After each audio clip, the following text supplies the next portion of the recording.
That's our whole next exam. That's the whole next exam. Okay. It's going to be backwards. It's physiology of microlevel. I don't know how All to do right, this. so why don't we go ahead and get waiting? Are we waiting for a few people? Or? I think a couple went to the bathroom, but I don't know how to record this. Can you record it on Zoom? Quality is terrible. You can't. I mean, this camera is got auto exposure. There's no way for you to control it. Oh, you're recording it right now? Forget. Okay. Believe me, forget it. It's not worth it.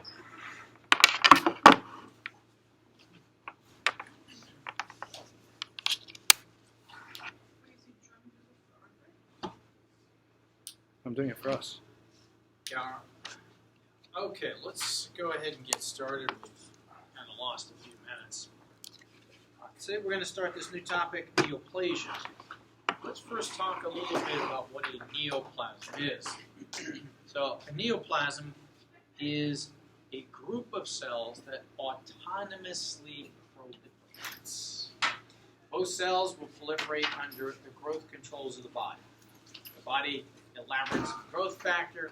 The cells respond to the growth factor by proliferating. Those cells are under the tight control of various bodily signals, including these growth factors. Cells that proliferate under the influence of growth factors are referred to as hyperplastic cells. Hyperplastic cells. Neoplastic cells are different. Neoplastic cells proliferate whenever and wherever they want. They don't care about growth controls in the body. They just go ahead and proliferate. And as a result, we refer to neoplastic cells as autonomously proliferating. They don't care about growth controls. They will simply proliferate wherever they get the chance to do so.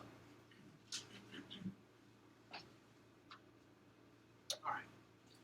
Now, we generally subdivide neoplasms into two types depending upon some of the different characteristics that they have.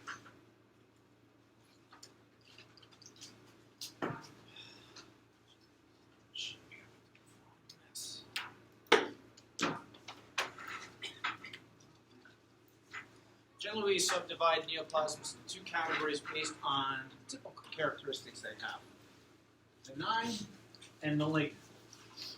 Benign neoplasms only grow locally. Okay?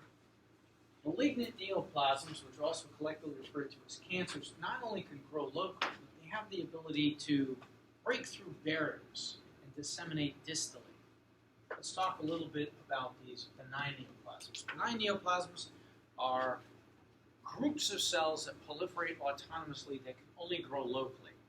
Usually, the benign neoplasms start off as one cell that loses proliferative control. This one cell that loses proliferative control divides into two cells. These two cells eventually divide into four cells, the four cells into 8, 16, 32, 64, 128, etc. Now, benign neoplasms can only grow locally. So they'll start in a specific location in the tissue, and in order to grow, they have to push up against their surrounding tissues. Now, they push up against the surrounding tissues tend to atrophy under the expanding pressure. And this results in a residual tissue developing surrounding the expanding benign neoplasm. This residual tissue is what we call a pseudocapsule. And the pseudocapsule envelops the expanding benign neoplasm. Now, the expanding benign neoplasm can only grow locally. It has only the ability to grow within the confines of that pseudocapsule. And so as the benign neoplasms expand, they expand by pushing up against that pseudocapsule. They cannot penetrate the pseudocapsule, nor can they penetrate any other natural tissue barrier. So they have to grow within the confines of the pseudocapsule. And so typically, the pseudocapsule forms a very well-delimited barrier around the benign neoplasm. You can take a look at a benign neoplasm. You can always tell where a benign neoplasm ends and where normal tissue begins. The benign neoplasm has very well-defined boundaries. Usually they're very smooth, very easily identifiable. Often these boundaries are described as being well-defined or well-circumscribed. Those are all the characteristic features of a benign neoplasm. Malignant neoplasms, in contrast, which are also collectively referred to as cancers, can also grow locally. However, they have some other characteristic features. They begin by growing locally. One cell divides into 2, divides into 4, divides into 8, etc. And these cells can also push up against their surrounding tissues, causing them to atrophy. As a result, they're surrounded by this atrophic tissue that we call a pseudocapsule. Now, unlike the benign neoplasms that must grow within the confines of that pseudocapsule, the malignant neoplasm has the ability to penetrate natural tissue barriers, including the pseudocapsule. So it doesn't have to grow within the confines of the pseudocapsule. It can punch through the pseudocapsule and extend beyond the confines of the pseudocapsule. When it does this, we call this local invasion. Anytime the malignant neoplasm penetrates a natural tissue barrier, we say that the malignant neoplasm is locally invading. Local invasion is a defining feature of malignancy. Benign neoplasms do not locally invade. Only malignant neoplasms have the ability to penetrate natural tissue barriers. Anything that locally invades or penetrates a natural tissue barrier, by definition, is a malignant neoplasm. Now, there are a couple of features that develop as a result of local invasion. When a malignant neoplasm penetrates a natural barrier or its pseudocapsule against which it's expanding, the boundaries become very blurry. They become very irregular. And typically, malignant neoplasms therefore are not really described as being well circumscribed. They have very poorly defined boundaries. You can't really look at the neoplasm and tell the difference where the malignant neoplasm ends and where normal tissue begins. Okay? In addition to locally invading, cells of a malignant neoplasm can also detach from the primary mass and invade blood vessels and lymphatics. When they invade the blood vessels and lymphatics, they can disseminate to remote locations. Some of these cells that disseminate get caught somewhere in the circulatory system. When they do that, they implant and they start growing, forming little colonies of malignant cells that are distant from the original primary malignant mass of cells. Okay? These little colonies of cells that grow in remote locations are referred to as metastatic foci. And the process by which they disseminate all over the place is referred to as metastatic dissemination. Metastatic dissemination is another defining feature of malignancies. A malignant neoplasm, a malignant neoplasm is the only type of neoplasm that can metastatically disseminate. By definition, benign neoplasms cannot metastatically disseminate. Any neoplasm that disseminates metastatically is by definition a malignant neoplasm. It's a defining feature of malignancy. Okay, let's take a look at all these different properties. Let's take a look at a benign neoplasm. This is an example of a benign neoplasm called a leiomyoma. It's a benign proliferation of smooth muscle cells. Typically, you find these leiomyomas growing in the muscular component of the uterus. The muscular component of the uterus is called the myometrium. Within the myometrium, you have lots of smooth muscle cells. Some of those smooth muscle cells will lose proliferative control and start growing out of control. Sometimes the proliferation is benign in nature. If it's benign in nature, that benign smooth muscle proliferation is called a leiomyoma. It's also sometimes referred to as a fibroid. Let's take a look at some of the characteristic features of a leiomyoma. Okay, we have a section through the myometrium. You can see some normal muscular tissue out here. It's all smooth muscle cells here. We got some smooth muscle cells over here. In the center of this section, you can see this very discrete little nodule growing. This is the leiomyoma. It consists of smooth muscle cells that are very tightly packed together. They're growing out of control. They're growing autonomously. Now, as these cells grow, they're going to grow by pushing out against the surrounding tissues. This is a benign neoplasm, so it has no ability to punch through natural tissue boundaries. So it can only grow by pushing out against surrounding tissues. As it pushes out against these surrounding tissues, the tissues atrophy, and they leave in their wake these concentric rings of atrophic tissue that you can see here.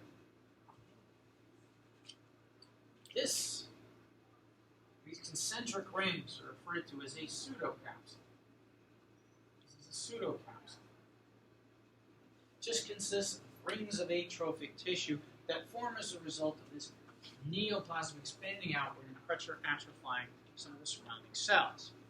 Now, this is a benign neoplasm. Benign neoplasms have no ability to penetrate natural tissue barriers, including the pseudocapsule within the boundaries in which it grows. And as a result, it can't punch through there or any other natural tissue barrier. If we take a look at the nodule, you'll notice that all of the cells are contained within the confines of the pseudocapsule. None of these cells are penetrating through any of the layers of the pseudocapsule. Everything remains confined within the pseudocapsule. And as a result of that, we see some characteristic features. You can always tell where the tumor ends and where other tissue, normal tissue, begins. Okay? Everything is very sharply demarcated. Smooth contours. Everything is very well defined. This tumor would be described as being well circumscribed. Well circumscribed. And that's because the neoplastic cells can only grow within the confines of its pseudocapsule. There's no ability to penetrate the pseudocapsule and blurry up the boundaries. There's a question. Does that limit the size it can get to, or can it just keep pressing? It can keep growing. Okay. Well, that's a benign neoplasm. Again, very well defined boundaries, and again, growing within the confines of its pseudocapsule. Okay? If that's a benign neoplasm, let's take a look at what a malignant neoplasm looks like. Here's an example of a malignant neoplasm of the skin. It's called a basal cell carcinoma. It's often abbreviated BCC, basal cell carcinoma.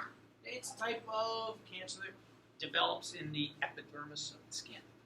Okay? You can see a section through a basal cell carcinoma here. Over here we can see a section through normal skin. You can see the epidermis here.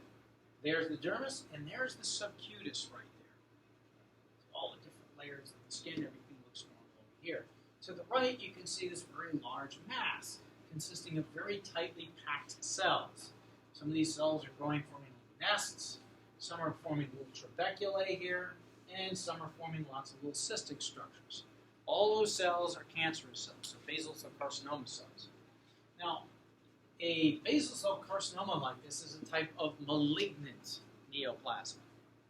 Now, malignant neoplasms often start just the way benign neoplasms start. They grow by pushing out against their surrounding tissues. And as they grow and they expand against their surrounding tissues, the surrounding tissues will pressure atrophy. As a result, the malignant neoplasm is also surrounded by a pseudocapsule, a capsule consisting of lots of atrophic tissue. There's the pseudocapsule. You can see the pseudocapsule here encompassing the entire circumference of the malignant neoplasm. Now this is a malignant neoplasm, and as a result, the cells can punch through natural tissue barriers, including those created by the pseudocapsule. They're not constrained to remain confined within the pseudocapsule. They can actually punch through the pseudocapsule and extend beyond the confines of the pseudocapsule. If you look carefully, you'll see a couple of cells over here, big clumps of cells right over there. They're punching through the pseudocapsule. Okay? That is called local invasion.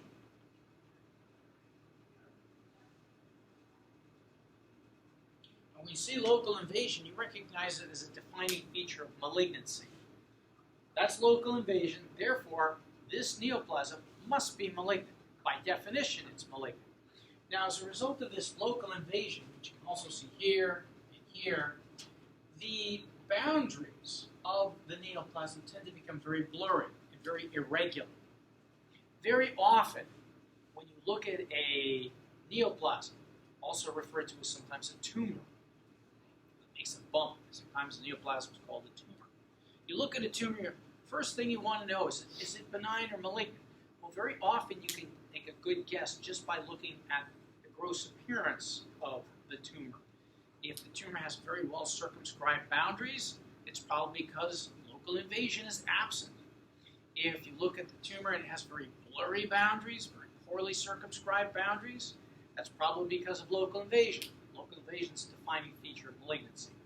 And So very often, maybe 80 to 90% of the time, you can tell whether a neoplasm is malignant or benign just by looking at it. Any questions here? All right, let's take a look at all of these different features. Best way to take a look at some of these different features is by way of radiograph. You can really easily see the different boundaries of these neoplasms. So we're going to take a look at a radiograph of a benign neoplasm and compare it to the radiograph of a malignant neoplasm. We're going to do this looking at some different tumors of the breast using mammography. Here are two mammograms here. This mammogram is a type of mammogram called a xerographic mammogram. This mammogram over here is what we call a standard plane for the mammogram. Let's take a look at these different mammograms. First, we'll take a look at an image of a benign neoplasm. Here's a woman with several benign neoplasms in the breast. These benign neoplasms are called fibroadenomas. Now, they are benign neoplasms. Remember that benign neoplasms can only grow from a central location by pushing outward. They have no ability to metastasize. They have no ability to locally invade. And as a result of that, they're growing by pushing out against their surroundings, and they're eventually encompassed by a very well-defined rim of atrophic tissue that we call a pseudocapsule. And typically, as a result of that, the boundaries are very smooth, very well-defined. Take a look at this radiograph. You can see the nipple here, the rest of the breast over here. If you look in the shadow of the breast, you can see a mass over here, and you can see another mass over here. These two masses are fibroadenomas. Look at the boundaries of the fibroadenomas. You see how well defined the boundaries are? I can always tell where the neoplasm ends and where normal tissue starts. Okay? Those boundaries are smooth and they're well defined. Sometimes they're described as being well circumscribed. Those are all the features of a benign neoplasm. This appearance is consistent with benignancy, benign neoplasm. All of this sharp appearance is due to the absence of local invasion. Okay, let's take a look at another image, this time of a malignant neoplasm. This is called a ductal carcinoma. Again, another image of the breast, nipple here, rest of the breast shadow over here. If we take a look at the breast shadow, you can see this kind of irregular radiodensity over here. That's the ductal carcinoma. Now, this is a malignant neoplasm. And again, it usually begins by growing, pushing out against the surrounding tissues, forming a pseudocapsule.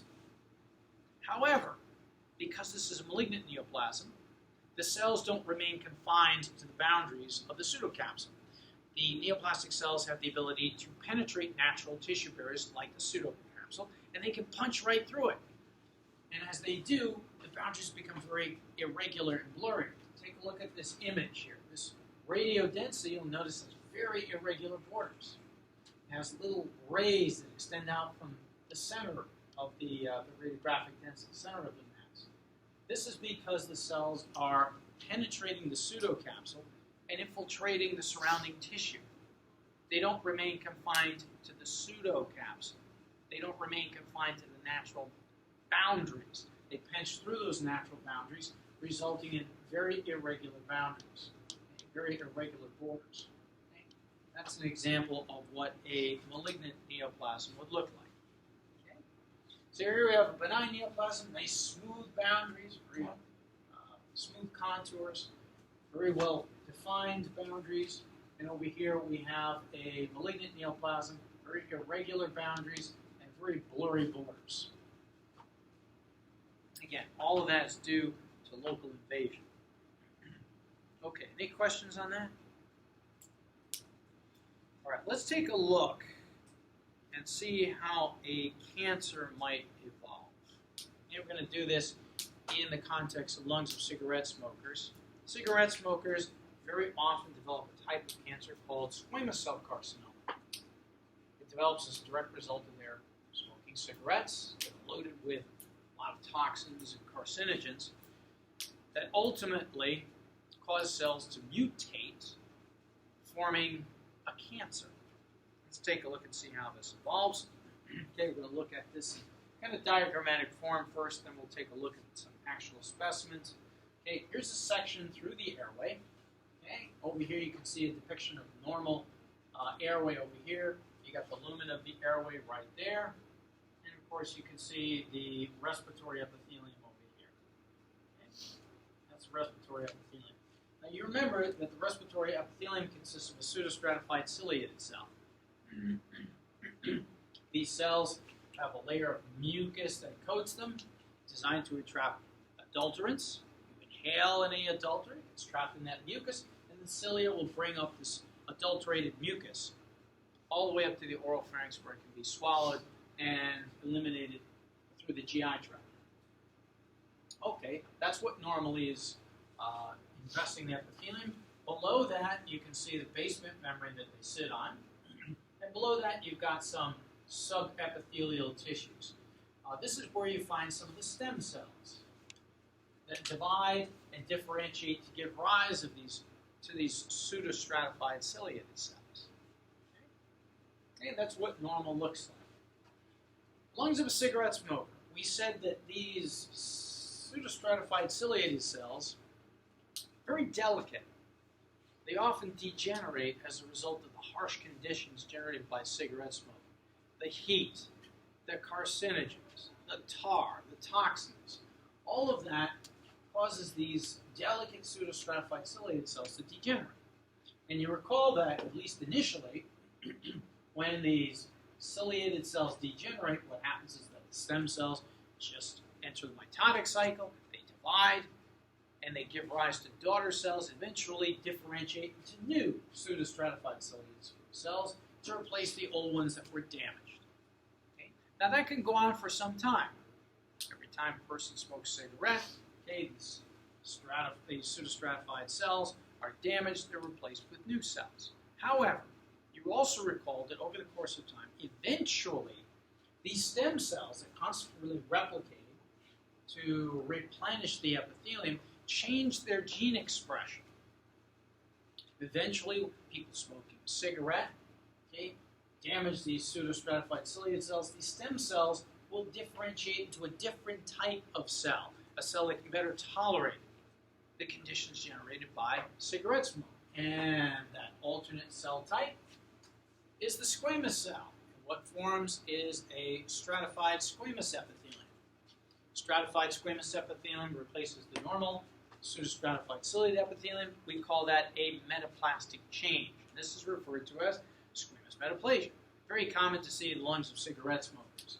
Squamous metaplasia in lungs. Well, these squamous cells are certainly tougher. They're more durable. They can tolerate to some degree the harsh conditions of cigarette smoke, but they're not impervious. They too are damaged by cigarette smoke. And as a result, they too will degenerate as the result of the cigarette smoke. And every time they do, stem cells in the subepithelial tissues will once again have to divide, differentiate into squamous cells to replace those squamous cells which are being damaged. As a result of this, these cells are degenerating and being replaced at rather accelerated rate. The problem with this is that every time a cell has to be replaced, the stem cells are going to have to divide and they're going to have to replicate their DNA to do so. Every time they replicate their DNA, they make mistakes in that replication. That replication isn't completed with 100% fidelity. Some of those replication mistakes are caught by the cellular machinery and they're corrected, but others are not. These mistakes that persist are referred to as mutations. And as a result, the accelerated rate of generating these cells results in an accelerated rate of mutations developing in the genome of these cells. DNA starts to mutate over time. And as the cells mutate over time, these cells start to look funny. But these are normal squamous cells. This is what the cells might look like a few years later.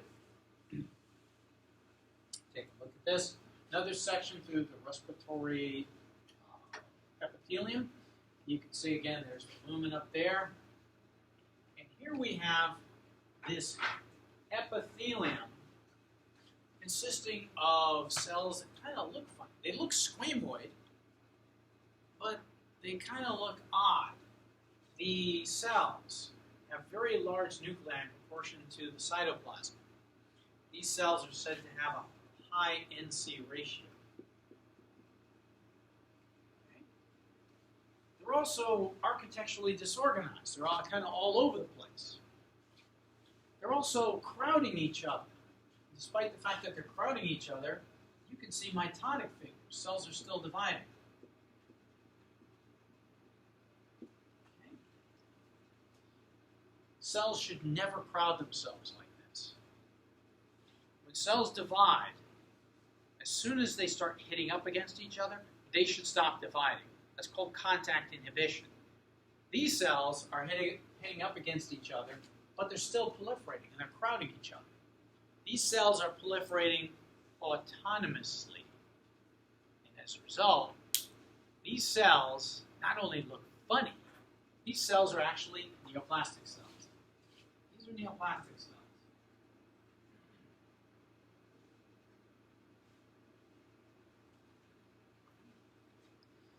Now, you'll notice that these cells look funny because they're mutated. They all have different shapes and sizes because they've all kind of mutated in different ways.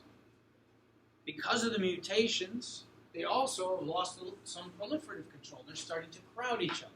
Definition of a neoplasm: cell population that proliferates autonomously, i.e. they've lost proliferative control. Now, clearly these cells have lost proliferative control. But you'll notice that the cells remain confined to the epithelium by a natural tissue barrier, the basement membrane. They're not penetrating the basement membrane. Right there. That basement membrane is a natural tissue barrier. They're respecting that natural tissue barrier. But they are proliferating autonomously. Well, these cells so far have not figured out to penetrate natural tissue barriers like the basement membrane.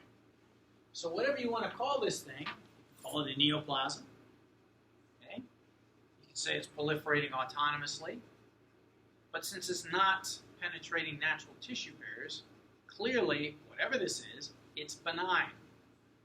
This is a benign condition we call dysplasia. Dysplasia is a condition where the epithelium cells have lost proliferative control, and they're proliferating in a benign characteristic, benign manner. Now, the problem with dysplasia is it's the immediate forerunner of cancer. Someone develops dysplasia, the condition is benign, but it is the immediate condition that antecedes the development of cancer. And so you hear a lot about dysplasia, things like cervical dysplasia. Cervical dysplasia is a forerunner of cervical cancer. So we find something like that, we catch it early, it's benign, we can treat it. We'd rather treat it in its benign condition rather than let it degenerate into a malignant condition. Okay? Well, that's what's happening here in the lungs of cigarette smokers. We have this type of dysplasia developing in the epithelium. A lot of the cells are growing out of control. We call that a dysplastic epithelium. There are other things you can call this. Okay? Since it is a benign neoplasm confined to the epithelium, sometimes it's referred to as an intraepithelial neoplasia. An intraepithelial neoplasia. That's because it's confined within the epithelium. An intraepithelial neoplasm is just another way of saying a dysplastic lesion, dysplasia. Okay. It says mitotic fig. What does fig mean? Mitotic figure. Figure, okay. Mitotic figure is simply a cell dividing.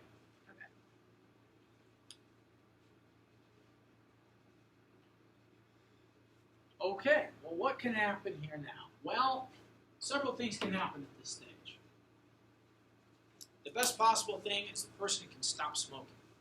The person stops smoking, sometimes the immune system recognizes these dysplastic cells as bad, will attack the cell, destroy them, and eventually the epithelium will revert back to normal. That's the best possible thing that can happen. Okay? Another thing that can happen is that this dysplasia can persist and never give the person a problem. Okay? Maybe the person dies of something else before anything bad happens here. But there's another possibility. Perhaps the person will continue smoking. If the person continues to smoke, these cells will continue to degenerate. And that means the stem cells down here are going to have to continue to replicate at an accelerated rate to replace them.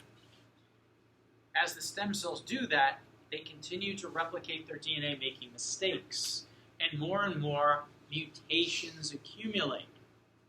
Sometimes a mutation will develop that allow these cells to penetrate the basement membrane. For example, maybe a mutation develops that turns on a digestive enzyme that will allow the cells to eat through the basement membrane. That basement membrane is made out of things like collagen. Maybe a mutation develops that turns on a collagenase. Well, if that's the case, it's going to digest that basement membrane, and when that happens, the cells punch through. These cells are now penetrating a natural tissue barrier. That's called local invasion.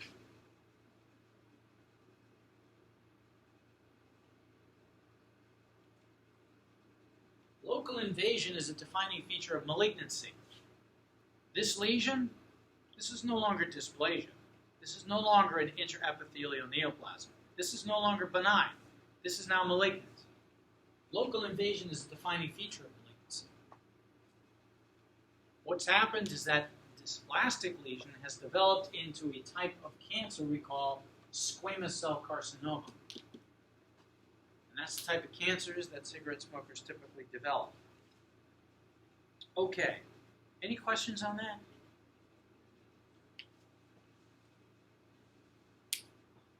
All right, so you know the difference between a benign and malignant neoplasm. By definition, malignant neoplasms locally invade and metastasize. By definition, benign neoplasms do not locally invade, they do not metastasize. Okay. All right, well, that's all we have time for now. Next time, we're going to take a look at the evolution of cancer as it occurs in the cervix. We've looked at this whole process in diagrammatic form. We're going to take a look at some actual specimens and see how it evolves. Okay? All righty. Call it a day.